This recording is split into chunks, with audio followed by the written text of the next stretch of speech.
En América Latina las cortes y los poderes judiciales en general sí podemos decir que han pasado, digamos, del margen del espectro político al centro del escenario, ¿no? O sea, ciertamente ya en una buena cantidad de países latinoamericanos cada día vemos en el periódico noticias relevantes donde los jueces son protagonistas, que en temas que tienen que ver desde, por ejemplo, la interrupción del embarazo, cuestiones con los pueblos originarios, hasta resolución de elecciones y problemas políticos más, digamos, serios, por ejemplo, la regulación del uso de la fuerza de los ejércitos o las policías en los países en donde las Fuerzas Armadas están jugando labores de seguridad interior. Entonces, tenemos esta evolución en América Latina, o más bien, digamos, este cambio en donde ha emergido un actor político importante. Ahora, hay lugares en donde ha aparecido de un modo más digamos, virtuoso, o sea, en donde han los jueces jugado un papel más constructivo con la democracia, y otros lugares en donde, aunque comenzaron así, ahora ya estamos viendo un regreso, digamos, a posiciones más cercanas a los ejecutivos. Entonces, digamos, para decirlo en una frase, si bien en un comienzo, por ahí de los 70s, 80s, tuvimos una ola de judicialización de la política, o sea, cada vez más casos importantes o temas importantes migraban del poder legislativo y ejecutivo hacia la arena judicial. Ahora en algunos lugares ya empezamos a ver una politización de la justicia, ¿no? Dado que los poderes políticos clásicos, ejecutivo y legislativo, se dieron cuenta de la importancia de este nuevo actor, han intentado en algunos lugares intervenir para, digamos, acercarlos a sus posiciones y, por lo tanto, seguir controlando las resoluciones en estos temas clave. Dentro de los primeros países, digamos, en donde ha habido una judicialización importante y las cortes han jugado un papel constructivo democrático, yo pondría, por ejemplo, a Colombia. A mí es un caso que me gusta mucho, la Corte Constitucional de Colombia. Argentina ha tenido vaivenes, pero también han hecho cosas muy importantes los jueces de la Suprema Corte. Incluso Brasil, ¿no? O sea, un país en donde no son solo los jueces, sino el conjunto de las instituciones del sistema de justicia, fiscales, policías, Ministerio Público y jueces que han sido un actor clave en casos de corrupción. En el caso de Colombia, por ejemplo, es importante mencionar la regulación del uso de la fuerza. Hay varios países en la región que tienen problemas serios de seguridad, en donde las Fuerzas Armadas están interviniendo en temas de, digamos, por ejemplo, lucha contra el crimen organizado, guerrillas. La Corte colombiana ha sido ejemplar, tomando decisiones clave, vinculando, digamos, el derecho internacional con el derecho nacional, los derechos humanos, para dar posibles soluciones a un problema político serio, ¿no? Por ejemplo, abriendo espacios para la reducción de la jurisdicción militar, la intervención de los militares, salvaguardando los derechos de las víctimas y los derechos humanos de los participantes. Entonces, ese creo que es un caso importante. En lugares en donde las Cortes han jugado un papel menos, digamos, un poco más partidista, en donde la politización de la justicia ha avanzado más, son casos como, por ejemplo, Nicaragua, en donde la restricción constitucional de la reelección del presidente fue anulada por la Sala Constitucional, y eso ha permitido que Daniel Ortega se quedara, digamos, más tiempo siendo presidente. Entonces, ahí el saldo es un poco negativo, pero entre estos dos extremos, ¿no? Tenemos una gran variedad en los países latinoamericanos, en donde algunas veces más, algunas veces menos, las cortes y los jueces están interviniendo en política. De las determinantes positivas de un poder judicial en política están claramente la independencia de los jueces del poder político. Esa es una condición necesaria.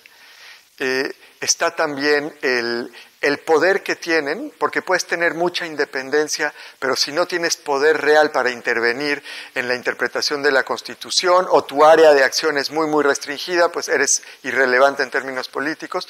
Y por otro lado, el acceso a la justicia. Yo creo que esas tres son las características cruciales. Con el tema del uso de la fuerza, por ejemplo, se ve muy claramente en Colombia cómo la Corte Constitucional que se creó en 1991, a diferencia de la Corte Suprema hasta 1991, ha intervenido de una mejor manera precisamente porque en la Constitución del 91 se le da a la Corte mayor independencia, mayor poder de revisión de la Constitución y mayor acceso. ¿No? Es muy fácil para los colombianos llevar sus casos a la Corte Constitucional. Si el ejército te interviene, va a una aldea, mueren gentes, es fácil ir y reclamar esos casos ante la Corte Constitucional directamente. El caso de México, por ejemplo, en donde también tenemos este problema de la participación del ejército, nuestra Corte Constitucional, que es la Corte Suprema, como en el caso de Uruguay tenemos solamente la Corte Suprema de Justicia, es muy difícil llevar casos a la Corte Mexicana, ¿no? Entonces tenemos al ejército interviniendo en la guerra contra el narcotráfico y muchos casos de violaciones de derechos humanos, miles de casos que las personas llevan a la Comisión de Derechos Humanos quejándose contra el ejército, pero solo un puñado de casos llegan a la Corte Suprema de Justicia, porque es dificilísimo llevar un caso. Entonces, la Corte Mexicana es independiente, tiene relativamente buenos poderes de revisión de la Constitución, pero llevarle un caso es dificilísimo. Entonces, si te falta acceso, no intervienes bien. Perú es el otro caso de contraste en donde es más o menos fácil llevar casos al Tribunal Constitucional, tienen buenos poderes de revisión constitucional, pero no son independientes. El Poder Judicial peruano, en particular el Tribunal Constitucional, sus miembros son elegidos por un periodo de 5 años, que es el mismo periodo que duran los presidentes y el Congreso. Entonces, hay una renovación constante del Tribunal Constitucional. Y cuando hay casos que llegan al Tribunal Constitucional, la jurisprudencia va fluctuando con los intereses del gobierno en turno.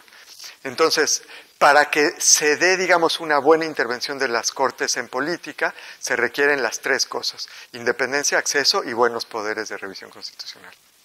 Es muy interesante la relación entre apoyo popular y Cortes de Justicia. Habría que diferenciar apoyo popular al presidente y mayorías del partido del presidente en el legislativo. Entonces, en el caso de las mayorías del partido del presidente en el legislativo, eso, digamos, según la ciencia política, genera facilidad de coordinación, ¿no? Entonces, cuando se pueden coordinar rápidamente ejecutivo y legislativo ante, por ejemplo, una decisión de la Corte que no les gusta, eso da incentivos a la Corte para que sea estratégicamente prudente. O sea, que no decida, que elija mejor las batallas en las que se va a enfrentar al gobierno, digamos, que unificado, ¿no? O sea, en cambio, por la misma lógica, el gobierno dividido abre un espacio de oportunidad a la Corte, porque el Ejecutivo quiere ir hacia un lado, el Congreso quiere ir hacia otro lado y la Corte se puede situar en medio con un marco más amplio, digamos, de acción para intervenir en los procesos jurídicos y en la interpretación de la Constitución.